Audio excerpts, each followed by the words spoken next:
Tom Cruise jumped on Oprah's couch for her, then he trapped her in the scariest cult in Hollywood. Now, Katie Holmes breaks her silence about the nightmare marriage that nearly destroyed her. The secret calls to Nicole Kidman, the burner phones, the Scientology spies watching her every move. At 46, she is finally ready to expose what really happened behind closed doors. Katie Holmes grew up in Toledo, Ohio. She was the youngest of 5 children in a close-knit Catholic family. Even before Hollywood, she stood out at Notre Dame Academy, a private all-girls school. She kept a perfect 4.0 GPA. She was also active in theater and performed in plays at nearby all-boys schools. In 1996, she scored 1310 out of 1600 on the SAT. That was a top score, high enough to get her accepted into Columbia University. Her father, who was a lawyer and had played basketball at Marquette University, hoped she would study medicine. Katie did attend Columbia, but only for a summer photography course. Acting was already pulling her in a different direction. It all started in 1992 when she was just 14. She signed up for a local modeling school in Toledo. That led to her attending the International Modeling and Talent Association competition in New York in 1996. It was her first real step into the industry. She had no acting experience and no connections, but her natural talent stood out. She got signed by a talent agent right after the event. That same year, she filmed an audition tape in her basement. Her mother read the other parts while Katie performed. That tape would change everything. She sent it off to casting agents while finishing high school. One of the tapes landed on the desk of director Ang Lee. He was casting for The Ice Storm, a film starring Kevin Kline and Sigourney Weaver. Katie was offered the role of Libet's Casey. In early 1997, she was on set with major stars, making her film debut before she had even graduated high school. Her audition was not flashy. It was a quiet monologue from To Kill a Mockingbird, but there was something honest about it. Hollywood took notice. Soon after, she was asked to audition for a new TV show called Dawson's Creek. The show's creator, Kevin Williamson, was looking for someone who felt real. Katie could not fly to Los Angeles because she had a school play, so she sent another basement tape. It arrived during spring break in 1997. When producers saw it, they immediately said, "That's Joey Potter." Dawson's Creek premiered in January 1998. Katie played Joey from the first episode to the last in 2003. She was the only cast member in all 128 episodes. Joey was a smart and stubborn girl dealing with real problems like her mother's death and her father's arrest. Katie gave the role depth and strength. Her character's romance with Pacey Witter became one of the most talked about TV relationships of the early 2000s. In 2012, TV Guide included Joey and Pacey on its list of best TV couples. Katie's work on the show brought her mainstream fame. She was nominated for multiple Teen Choice Awards. She appeared on the covers of 17, Rolling Stone, and TV Guide. One Rolling Stone article said that teenage girls would scream the second they saw her. She once said her academic background helped her with the complex lines on the show. Some words were so advanced that she had to look them up in a dictionary before filming. That discipline and focus carried over into her personal life. Meanwhile, Tom Cruise was born in 1962 in Syracuse, New York. His full name was Thomas Cruise Mapother IV. From the start, his life was far from easy. By the time he turned 14, he had already attended 15 different schools. He moved constantly between the United States and Canada. He never stayed in one place long enough to build real friendships. The reason behind all this movement was his father, Thomas Cruise Mapother III. He was an electrical engineer who had trouble keeping a job. Cruise would later call his father a merchant of chaos. He said his childhood was full of both physical and verbal abuse. When Cruise was 12 years old, his mother, Mary Lee Pfeiffer, decided she had enough. She was a special education teacher. One day, she took her 4 children and left her husband. They started over. On top of all this, Cruise had dyslexia. Reading was difficult. School felt like a constant uphill battle. He struggled with low grades and low confidence. Still, he found comfort in sports. He loved wrestling and trained hard. It gave him a goal to focus on. But then he injured his knee. That ended his chance to keep competing. Eventually, things became more stable when his family settled in Glen Ridge, New Jersey. That is where Cruise discovered something new. He joined a school play, and everything changed. But before that moment, he was actually thinking about becoming a priest. In 1976, when he was just 14, he enrolled in St. Francis Seminary in Cincinnati, Ohio. He had been moved by a speech from a priest named Father Rick Schneider. Cruise took it seriously. He went to chapel, listened to the priests, and spent time learning about faith. His friend Shane Dempsey remembered that Cruise had strong beliefs and saw priesthood as a real path. But that plan came to a quick end. Cruise and Dempsey were caught stealing bottles of liquor from the priests. They hid them in the woods, but other kids found the stash, got drunk, and were caught. The school did not expel Cruise outright. Instead, they sent a letter to his family saying they liked the boys but thought it was best if they did not return. After that, Cruise returned to regular school. One day, he got the role of Nathan Detroit in a school production of Guys and Dolls. That performance lit a spark. The crowd clapped. People praised him. He felt something he had never felt before. Acting gave him a purpose. By the time he was 18, he made a big decision. With support from his mother and stepfather, he dropped out of high school. He moved to New York City in 1980 to chase a dream. He had no connections and no money. He took a job as a busboy to survive. He cleared tables and worked long hours while going to auditions. Soon after he moved to Los Angeles, things started to shift. He got signed by Creative Artists Agency, one of the biggest talent agencies in Hollywood. In 1981, he landed his first film role in Endless Love with Brooke Shields. That same year, he had a bigger part in Taps. Then came The Outsiders in 1983. That role brought more attention. Later that year, he starred in Risky Business. The scene of him dancing in a shirt and underwear became famous overnight. It turned him into a star. By 1986, he reached another level with Top Gun. It became the highest-grossing movie of the year. People around the world knew his name, and he kept climbing. In 2006, Premiere Magazine named him Hollywood's most powerful actor. Forbes called him the most powerful celebrity in the world. Now, Cruise has a reported net worth of $600 million. His movies have earned more than $12.2 billion worldwide. But behind the success is a story of struggle, a boy who moved too often, a student who could barely read, a teenager who once wanted to be a priest, a busboy who dreamed of more, and an actor who refused to give up. At the start of the 2000s, Katie Holmes and Chris Klein were two of the brightest stars in young Hollywood. She was famous for playing Joey on Dawson's Creek. He was best known for American Pie. They started dating in 2000. Even though they lived in different states and worked on separate projects, their relationship lasted almost 5 years. Holmes filmed in North Carolina. Klein stayed in California. Still, they made time for each other. In December 2003, after dating for 3 years, Klein proposed. The engagement was announced and seemed solid. In 2002, Holmes told People magazine that even though they did not see each other much, they made the most of their time together. But things slowly began to change. In March 2005, they ended the engagement. Holmes's publicist confirmed the breakup to US Weekly and said they would remain friends. Later, Klein talked about the split in one interview with Daily Beast. He said they were both successful and having fun during a fast-moving time in their lives. He also told People that when the excitement of their young careers started to settle, their relationship began to shift too. Only weeks later, Katie was seen with someone new. In April 2005, she was photographed in Rome with Tom Cruise. It was their first public appearance as a couple. People magazine reported they had been dating for only a few weeks. What made the timing more surprising was something Katie had said less than a year earlier. In July 2004, she told 17 magazine that she used to think she would marry Tom Cruise. It sounded like a childhood dream, but now it was becoming real. Then came a moment that no one could forget. On May 23, 2005, Tom Cruise appeared on The Oprah Winfrey Show. He was supposed to talk about his new movie War of the Worlds, but when the topic turned to Katie, everything changed. Cruise jumped on the couch. He raised his fist in the air. He shouted about being in love. "I am in love," he said. "I met her, and she is extraordinary." The audience cheered. Oprah looked shocked. Later that year, in November 2005, she told Good Morning America that even she could not figure out what was going on in that moment. The reaction to the interview was massive. People talked about it for years. Clips were replayed everywhere. Cruise's image shifted overnight. In March 2005, Tim McKee, who had booked the Oprah appearance, spoke at the ICG Publicists Awards. He said he was fired from Paramount after working there for 12 years. He blamed the couch incident, saying, "Long story short, a couch on the Oprah Winfrey Show." Oprah later defended Cruise. She said his excitement was genuine and called the media response unfair. Just weeks after the Oprah moment, Cruise and Holmes took another huge step. On June 16, 2005, while promoting War of the Worlds in Paris, Cruise announced they were engaged. The news came only 7 weeks after their relationship had become public. He told reporters he proposed early that morning at the Eiffel Tower.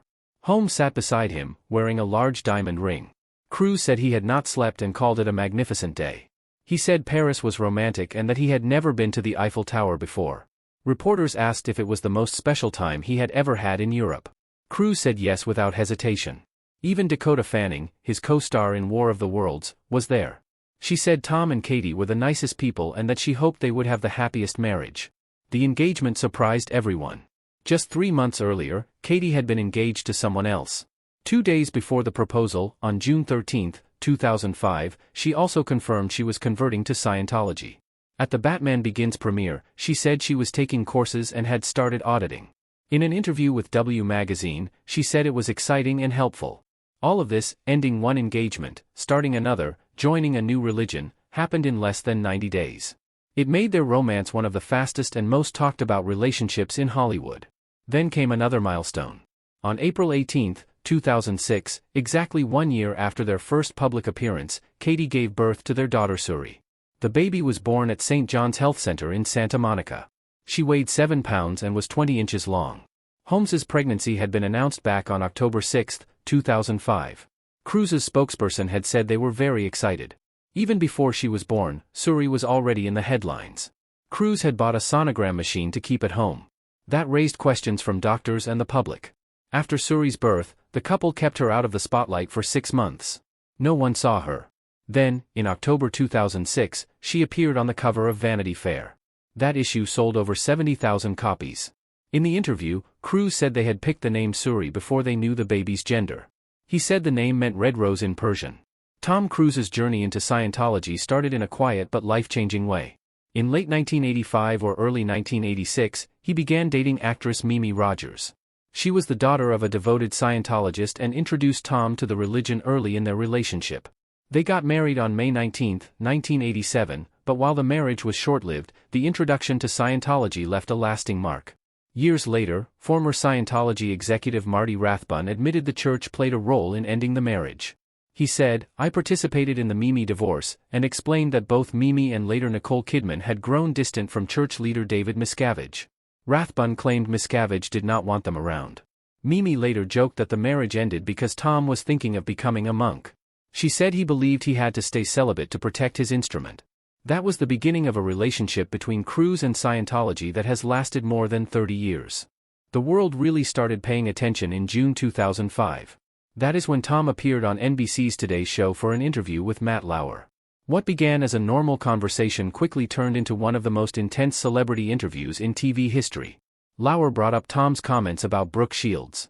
She had spoken openly about taking antidepressants after giving birth. Tom strongly disapproved. He said there is no such thing as a chemical imbalance and called psychiatry a pseudoscience. When Lauer tried to explain that some people need medication, Tom became more aggressive. He said, "You do not know the history of psychiatry. I do."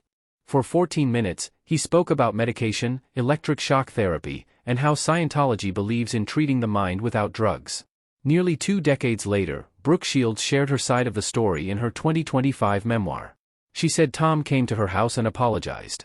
He told her he felt cornered by Lauer and lashed out at her instead. Shields accepted the apology but admitted it was not the world's best apology. Tom's boldness came from more than just personal belief. His relationship with David Miscavige, the leader of Scientology, gave him confidence. They met in the late 1980s and became close almost immediately.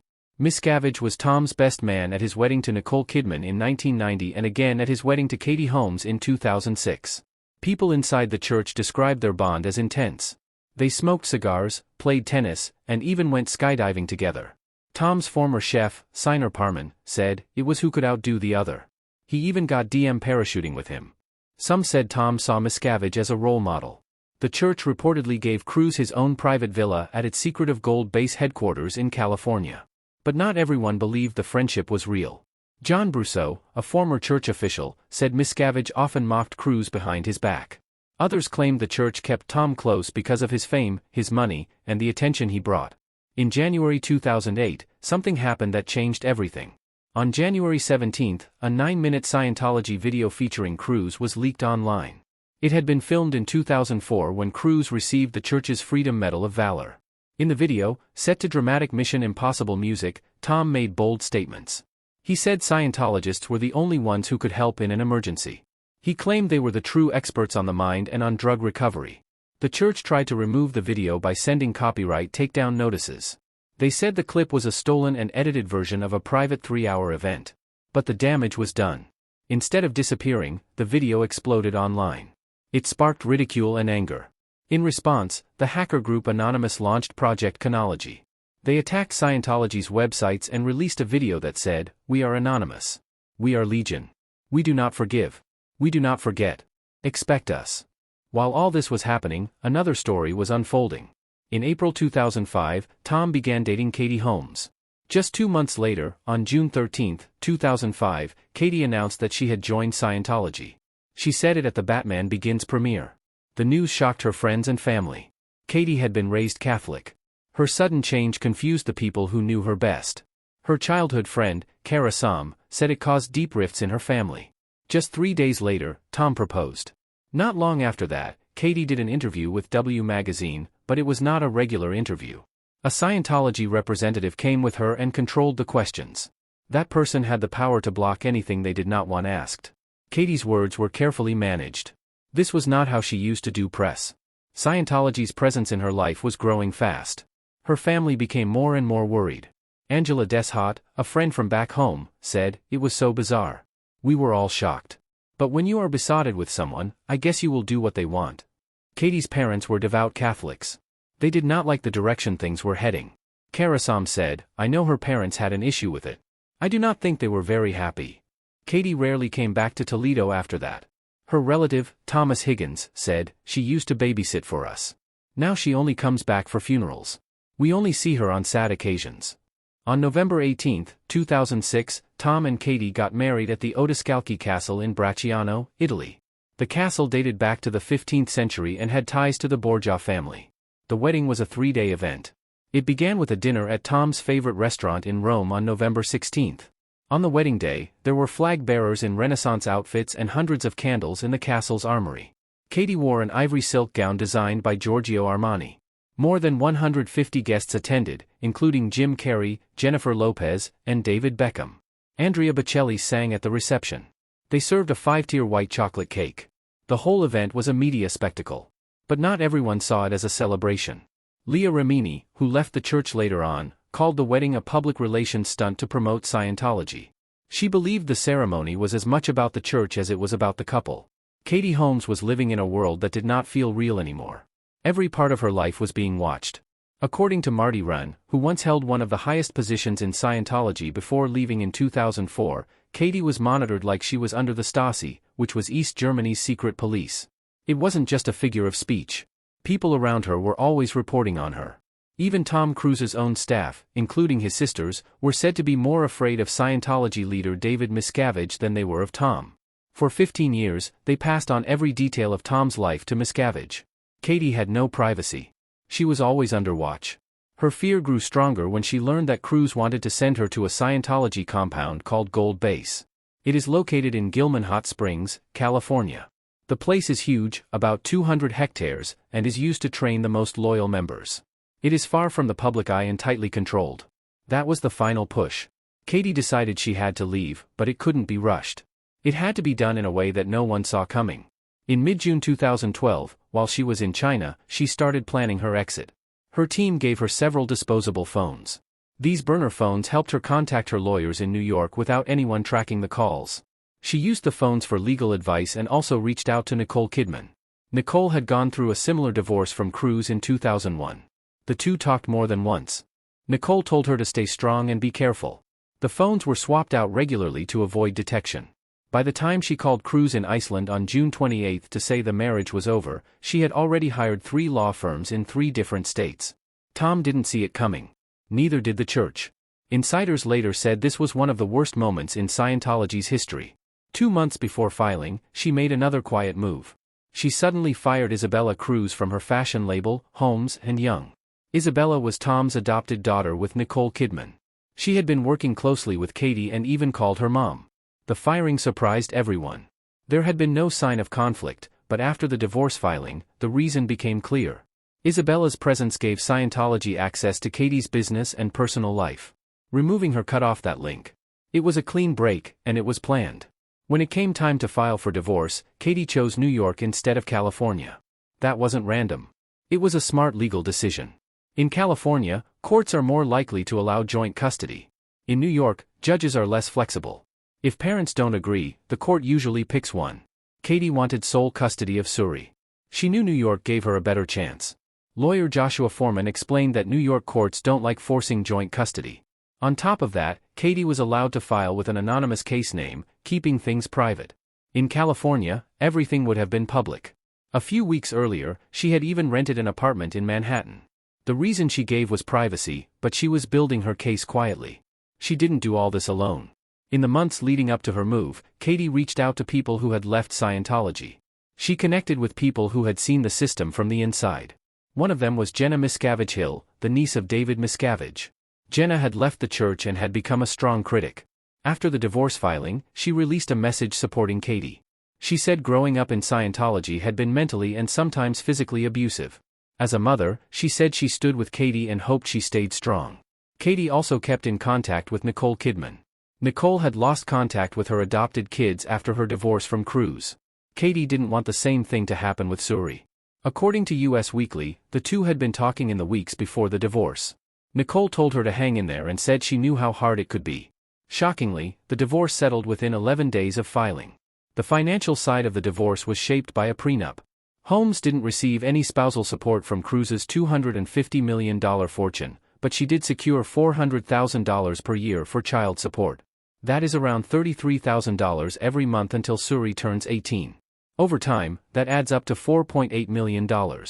Cruz also agreed to pay for all of Suri's medical costs, her school tuition, and any other activities. He even set up a trust fund that Suri could partially access at 18 and fully control in her 30s. More details came out over a year later. On September 9, 2013, Cruz gave a deposition during a lawsuit he had filed against Bauer Publishing. The case was about a $50 million claim over magazine stories that said he had abandoned Suri. In the deposition, he was asked directly if Holmes left him to protect their daughter from Scientology.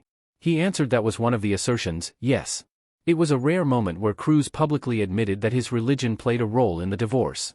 He also said he found the question offensive and insisted there was no need to protect Suri from Scientology, but his answer confirmed what many had suspected.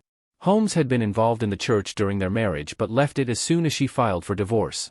Cruz also confirmed that Suri was no longer practicing Scientology and that his older children from his marriage to Nicole Kidman had cut ties with Holmes completely.